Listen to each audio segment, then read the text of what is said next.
Hello everyone, welcome to my YouTube channel. र धेरै दिनपछि भिडियो बनाउँदैछु। तपाईँहरू कस्तो हुनुहुन्छ? सन्चै हुनुहुन्छ होला? के छ हालखबर? खानपिन भइरह होला। र हामी धेरै पछि भिडियो बनाएँ किनकि म हल्का बिजी भइरहेको थिएँ।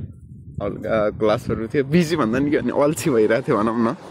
किन झुटो बोल्नु पऱ्यो, अल्छी भइरहेको थियो, त्यही भएर भिडियो बनाउनै त्यस्तो भयो क्या। अनि म चाहिँ आज अब कलेज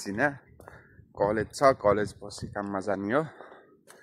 अनि आज के भिडियो चाहिँ के बनाऊँ भन्दाखेरि म अब आएको यत्रो भयो भने त्यत्रो 1 वर्ष हुन लाग्यो। लगभग फेब्रुअरीमा 1 वर्ष हुन्छ।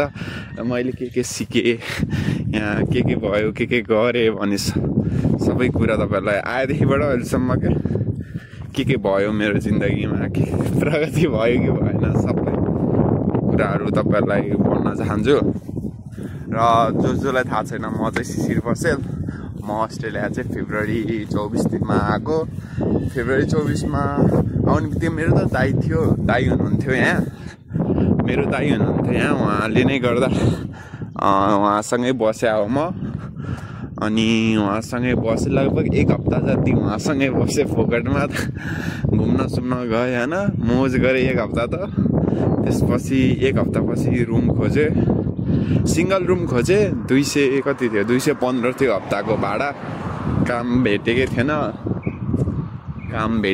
तैँले खोजिदिन्छु भनिरहेको थियो। मैले नि फेसबुक पेजहरूमा काम हानेको एप्लाई जो थियो त्यसमा एप्लाई हानेको गरेर एउटा काम पाएँ। तर त्यस्तो धेरै पहिला जस्तो आवर्स चाहिँ पाएको थिइनँ। अनि पछि काम गर्दै गएपछि आवर्स नि पाएँ। अनि ठिकै भयो, राम्रो भयो। कलेज सुरुमा म मडकमा आएको। दाइले घन्टी बजाउनु हो क्या, त्यही म तर्सेको।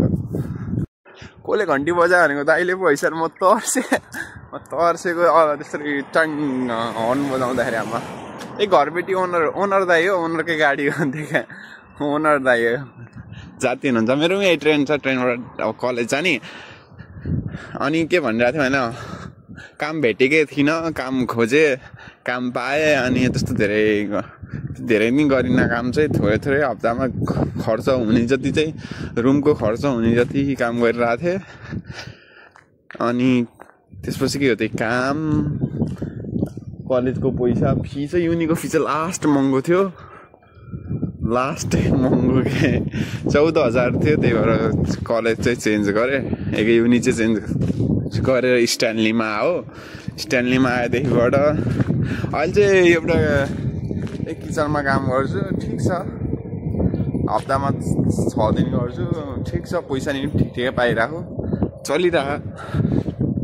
त्यस्तो गाह्रो चाहिँ केही नि छैन। अब आउँदाखेरि सुरुमा एक्लै फिल त हुँदो रहेछ जति चाहिँ होइन। म नेपालबाट के सोचेर आएको भन्दाखेरि म भन्न चाहन्छु यो कुरा चाहिँ। म चाहिँ एनिमे हेर्छु कि लास्ट धेरै। वान पिस कसले हेर्नुभएको मलाई थाहा छैन होइन। वान पिस चाहिँ लास्ट धेरै हेर्छु कि मैले।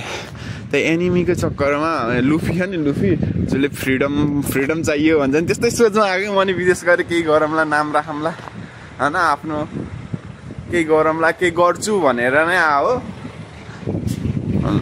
त्यही सोच लिएर आयो। तर लास्टै गाह्रो हुन्छ है विदेशमा गएर होइन। गाह्रो हुन्छ अनि सोच्न त सोचेँ। अब सुरुमा त लास्टै गाह्रो भयो कि, किनकि ह्याबिचुअल थिएन नि त, बानी थिएन नि त। त्यही भएर लास्ट गाह्रो भएको थियो सुरुमा चाहिँ।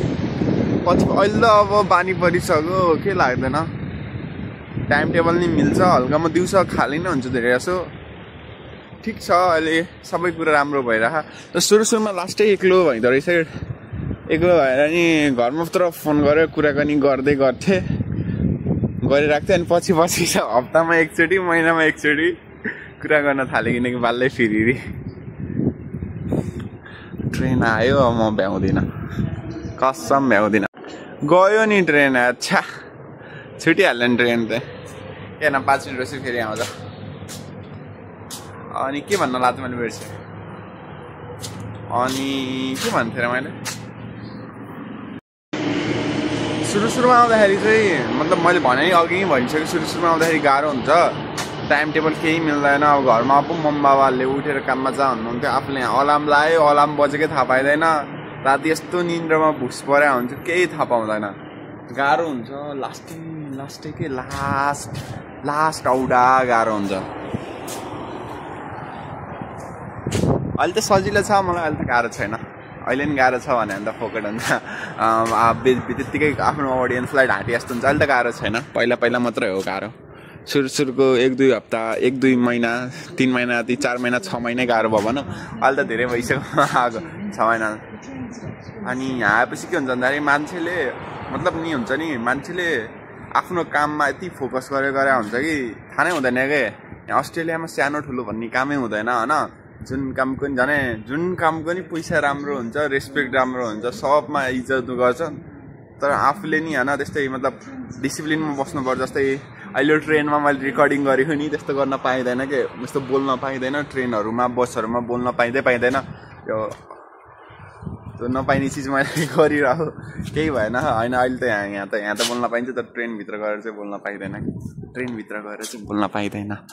अनि के भन्न छ अरू, अनि त्यही हो, डिसिप्लिनमा बस्नुपर्छ। अनि रुल्सहरू फलो गर्यो भने यहाँ प्रगति गर्न सजिलो छ। दुःख गर्न यहाँ काम धेरै हो, दुःख गर्ने मान्छे मात्रै चाहियो कि नलाई। दुःख जसले गर्छ नि यहाँ प्रगति त्यसले गर्छ क्या। ल आजलाई यति नै, see you soon in next video.